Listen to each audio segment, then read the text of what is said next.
എവിടെയാണെങ്കിലും നിന്റെ സങ്കൽപ്പങ്ങൾ ഏഴു വർണ്ണങ്ങളും വിടർത്തട്ടെ. എവിടെയാണെങ്കിലും നിന്റെ സങ്കൽപ്പങ്ങൾ ഏഴു വർണ്ണങ്ങളും വിടർത്തട്ടെ.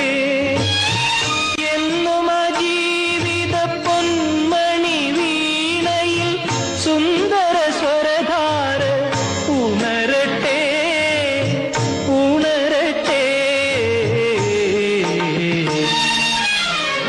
മംഗളം നേരുന്നു ഞാൻ മനസ്വിനി, മംഗളം നേരുന്നു ഞാൻ. അലിഞ്ഞു ചേർന്നതിൻ ശേഷമെൻ